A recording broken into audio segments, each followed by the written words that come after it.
তো guys final তো আমার যে রাজহাঁসটা ছিল বাচ্চাটা, ওটা ফাইনালি উষুম ধরে গেছে আর কি। ওর 6টা ডিম পেড়েছিল মোট, তো 6টা ডিমই আমি বসিয়ে দিয়েছি, একটা ডিমও খাইনি আর কি। তো গাইস ওর যে মা আছে না, ওর মাও মিট করছে, ওর মাও হয়তো আজকে কালকের মধ্যেই ডিম দিয়ে দেবে। তো দেখতে পাচ্ছ জায়গাটা খুব সুন্দর করে গুছিয়ে নিচ্ছে ওর জন্য। তো গাইস এই যে হাঁসটা আছে না, হাঁসটা যেদিন আমি এই উষুমে বসিয়েছিলাম এইভাবে, সেই দিন মানে কিছুতেই ও উষুমে বসতেছিল না।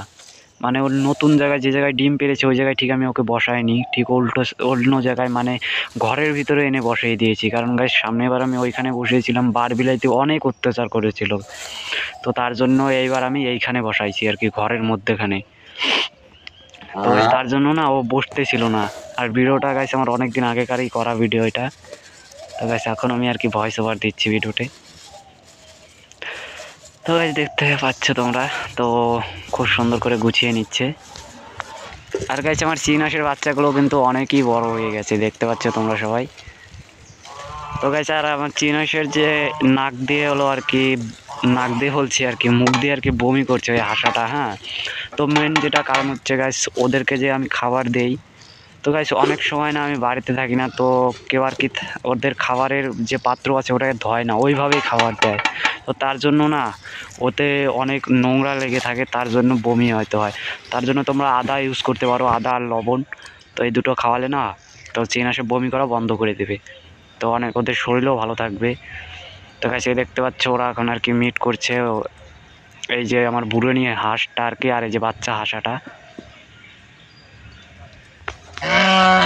তো গাইস তারপরে 3 দিন পরে আমি এই ভিডিওটা বানিয়েছিলাম আর কি, এই যে। তো 3 দিন পরে দেখতে পাচ্ছ আমার হাঁসটা কিন্তু ডিম দিতে বসে গেছে আর কি, বুড়ানিটা। তো এই যে এখানে আমি ডিগি খুঁজছি আর কি বড় করে, ওদের যাতে জলে নামতে সুবিধা হয়। তো দেখতে পাচ্ছ বসে আছে ডিম দেওয়ার জন্য, আশা করি যে আজকে ও ডিম দিয়ে দেবে, দেখতেই পাচ্ছ তোমরা সবাই। তো গাইস তার কিছুক্ষণ পরে ঠিক ডিম দিল আর কি, এই মাত্র দেখতে পাচ্ছ এইখানে দিয়েছি, এই যে গাইস অনেক বড় গাইস।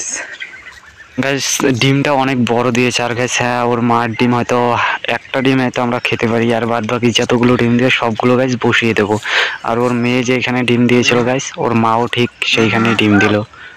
তো দেখতে পাচ্ছ ও এখন ওই জায়গায় যাচ্ছে আর কি। সে ডিম দিতে বসলে সে সকালে বসে আর বিকালবেলা ডিম দিয়ে